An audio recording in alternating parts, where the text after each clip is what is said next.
Hello and welcome साथियों, मेरा नाम है दिलबीर सिंह खालसा और आज की क्लास में मैं आप सबका करता हूं स्वागत।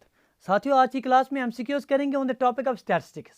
ये क्लास जेकेएसएबी अकाउंट असिस्टेंट फाइनेंस जेकेएसएबी फाक के लिए बहुत इंपॉर्टेंट क्लास होने वाली है। पार्ट 2 है आज एमसीक्यूज स्टैटिस्टिक्स के रिलेटेड, क्योंकि 1 से लेकर 10 तक जो आप ऑलरेडी एमसीक्यूज हैं पार्ट 1 में हम आपके साथ डिस्कस कर चुके हैं। अगर आपने वो एमसीक्यूज नहीं देखे पहले पार्ट के, डिस्क्रिप्शन बॉक्स में जाएंगे, वहां आपको लिंक मिल जाएगी। पहले वो 1 से लेकर 10 तक देखिए। आज पार्ट 2 करेंगे स्टैटिस्टिक्स के एमसीक्यूज के लिए। स्टार्ट में ही शुरुआत में ही आपसे गुजारिश कर रहे हैं, अगर अभी तक आपने चैनल को सब्सक्राइब नहीं किया है तो प्लीज़ चैनल को सब्सक्राइब कर दीजिए। चलिए स्टार्ट करते हैं। वीडियो के अंत में आप जो है कमेंट सेक्शन में हमें अपना स्कोर बताइएगा।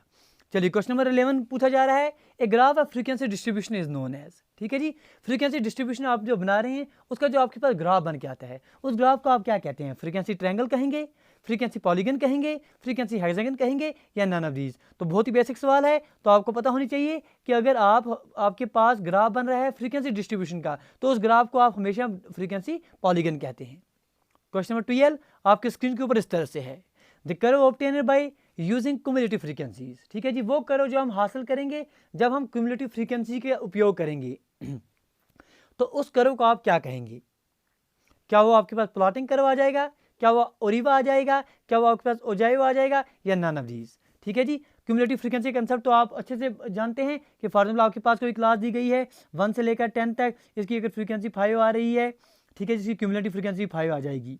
ठीक है जी, आगे अगर हम 11 से लेकर 20 तक दूसरी क्लास ले रहे हैं, अगर इसकी फ्रीक्वेंसी 6 है तो इसकी जो क्यूमुलेटिव फ्रीक्वेंसी आ जाएगी 6 + 5 कितने हो गए सर? 11 आ जाएगी। इस तरह से आपके पास ये ऐड आ जाते हैं। अगर इन क्यूमुलेटिव फ्रीक्वेंसी जो आ रही हैं आपके पास, इन क्यूमुलेटिव फ्रीक्वेंसी का आप एक ग्राफ बना रहे हैं, उस ग्राफ को आप क्या कहेंगे? क्लास में बहुत ही बेहतरीन तरीके से हमने समझा है सर, उस ग्राफ को आप ओजाइव कहते हैं। That graph is known as ogive. Ogive is a graph that we obtain by using the cumulative frequencies. चलिए आगे बढ़ेंगे क्वेश्चन नंबर 13 की तरफ। गुजारिश कर रहे हैं, सीख रहे हैं तो प्लीज़ लाइक शेयर और सब्सक्राइब करना ना भूलें। वाई प्लॉटिंग क्यूमुलेटिव फ्रीक्वेंसीज, देखिए आप क्यूमुलेटिव फ्रीक्वेंसी को प्लॉट करने के लिए ओजाइव जो कर्व है उसे हासिल करने के लिए हमारे पास 2 मेथड्स होते हैं। एक तो होते हैं आपके पास बाय लेस देन मेथड, दूसरा होता है आपके पास बाय ग्रेटर देन मेथड। दोनों मेथड क्लास में पड़े हुए हैं। कह रहा है अगर आप क्यूमुलेटिव फ्रीक्वेंसी के कर्व बना रहे हैं, प्लॉट कर रहे हैं by using less than method, तो आप बताइए जो कर्व आपके पास मिलेगा, क्या वो आपके पास राइजिंग कर्व होगा, या क्या वो आपके पास डिक्लाइनिंग कर्व होगा, क्या वो स्ट्रेट लाइन कर्व होगा? आप बताइए वो क्या होगा। अगर आप लेस देन मेथड का उपयोग कर रहे हैं तो आपके पास जो कर्व हमेशा बन के आ जाएगा वो कर्व हमेशा आपके पास राइजिंग कर्व होगा। अगर आप ग्रेटर देन मेथड का उपयोग करेंगे तो कर्व जो आपके पास बन के आ जाएगा वो आपके पास डिक्लाइनिंग कर्व होगा। ये बातें याद रखनी है। When we use the less than method, आपके पास कर्व जो है वो आपके पास राइजिंग कर्व बनेगा। When we use the greater than method, जो कर्व आपके पास बन के आता है वो आपके पास डिक्लाइनिंग कर्व होता है। ये 2 चीजें आपने याद रख लेनी है। चलिए आगे बढ़ेंगे क्वेश्चन 14 की तरफ।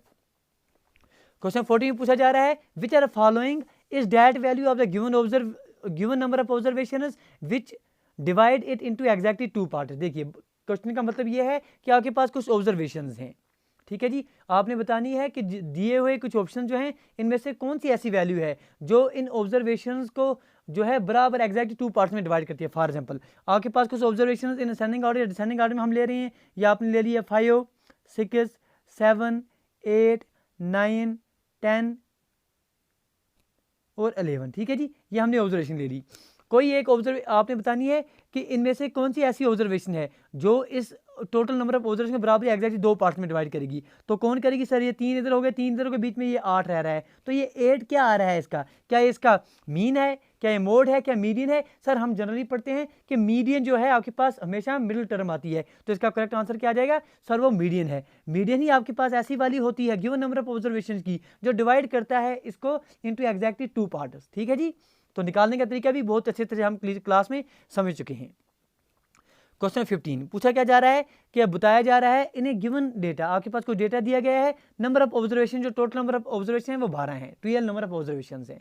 अगर आप असेंडिंग ऑर्डर में इसको लगा रहे हैं तो 4th, 5th, 6th और 7th और 8th जो ऑब्जर्वेशन है वो कौन कौन है? 8, 11, 12, 14 और आपके पास 19 दी गई है। आपसे पूछा जा रहा है कि आप हमें बताइए सर इसका मीडियन क्या निकलेगा। ठीक है जी, बहुत ही बेहतरीन तरीके से हमने क्लास में समझा है। चलिए करते हैं इसको। देखिए आपके पास जो डेटा है वो टोटल नंबर ऑफ ऑब्जर्वेशन इसमें कितनी दी गई है सर, 12 दी गई है। 12 क्या है सर, इवन नंबर है। ठीक है जी, जब इवन नंबर है तो इसका जो मीडियन निकलेगा वो क्या निकलेगा सर, n/2 कौन सा आ रहा है, n/2 का मतलब हो गया सिक्स एंड n/2 + 1 हो गया 7th। 6th and 7th term का जो मीन निकलेगा वो आपके पास हमेशा इसका मीडियन निकलेगा। तो 6th टर्म इसकी कौन सी आ रही है, 6th टर्म आ रही है इसकी 4th, 5th और 6th टर्म इसकी जो है 6th टर्म इसकी हमें दी गई है 12।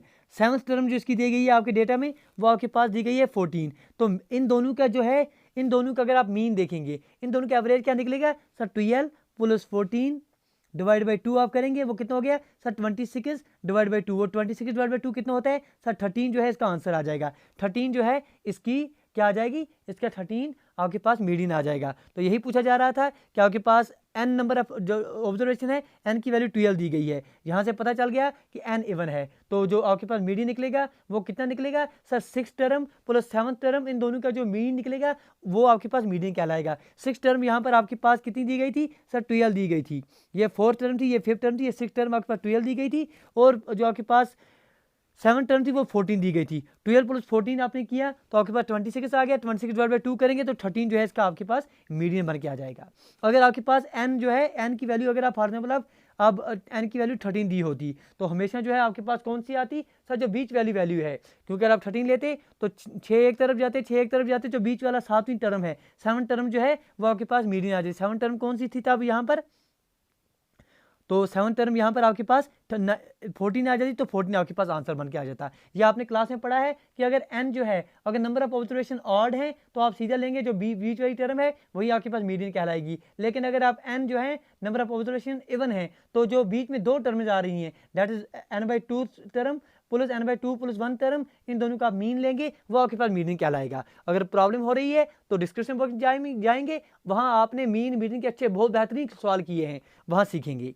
चलिए आगे बढ़ेंगे। आगे बढ़ने से पहले गुजारिश करेंगे प्लीज़ लाइक, शेयर और सब्सक्राइब करना ना भूलें, क्योंकि आपके लिए हम ऐसे ही क्लासेस लाते रहते हैं। चाहे फिर आपके पास जो अभी SI फाइनेंस का ही क्यों ना, जो आपके पास पोस्ट का एग्जामिनेशन का कैलेंडर आया है उसके लिए भी जो है हम आपके पास with the help of memory tricks जो है आपके GK के क्वेश्चंस आपके साथ डिस्कस कर रहे हैं, तो वो वीडियोस भी आप देखिए।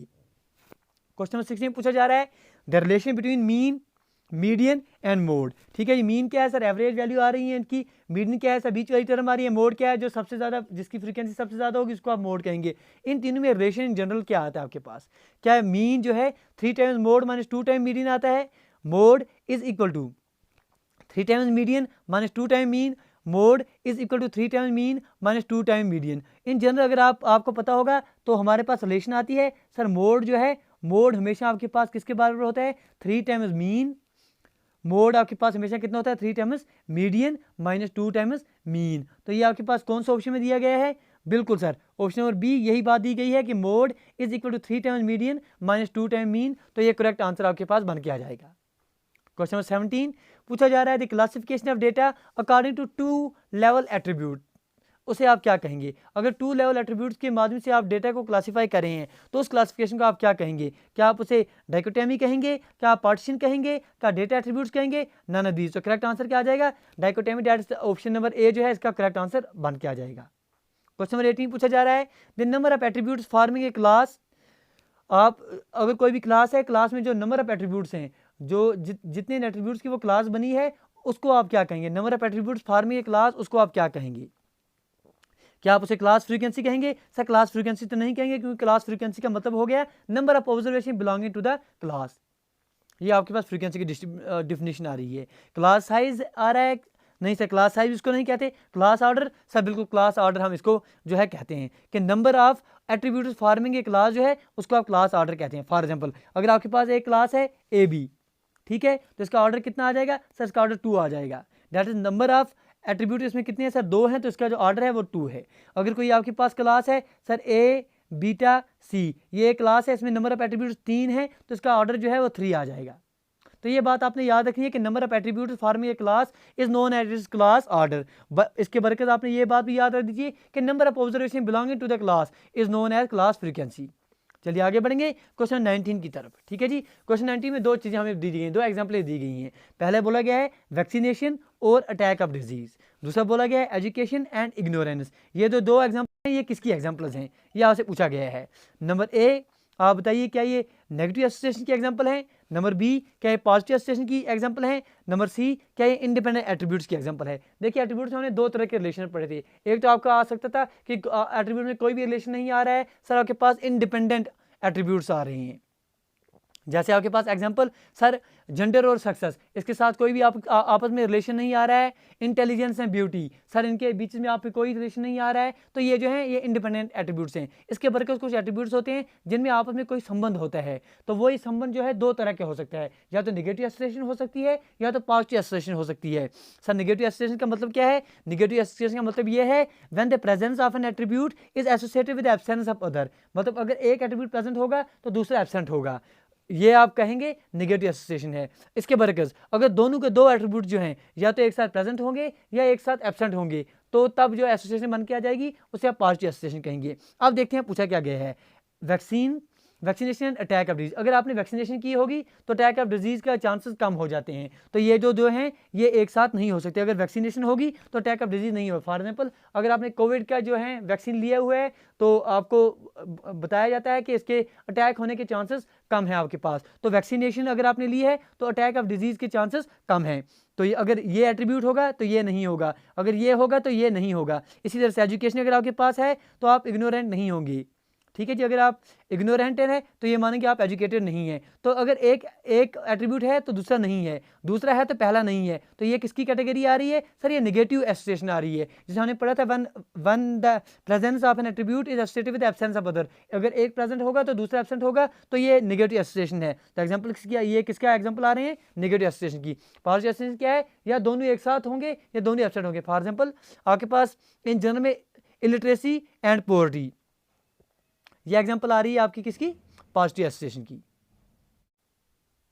चलिए क्वेश्चन 20 में पूछा जा रहा है in case of attributes the class with combination of Greek letters is called.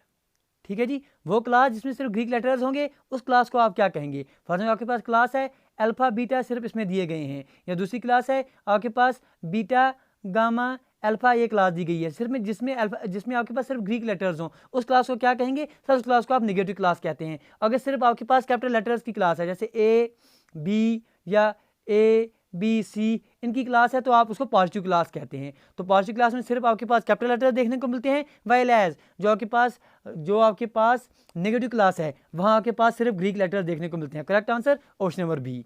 तो ठीक है जी, कमेंट सेक्शन में आप अपना स्कोर देखिए, वो बताइए आपने कितने क्वेश्चन ठीक किए हैं। उम्मीद करते हैं आज की क्लास में आपके जो MCQs के माध्यम से स्टैटिस्टिक्स के ये कंसेप्ट क्लियर हो गए होंगे। गुजारिश कर रहे हैं अगर आज की क्लास में आपने कुछ सीखा है तो प्लीज़ लाइक शेयर और सब्सक्राइब करना ना भूलें। वीडियो देखने के लिए आपका बहुत बहुत धन्यवाद। Thank you, thanks a lot for watching.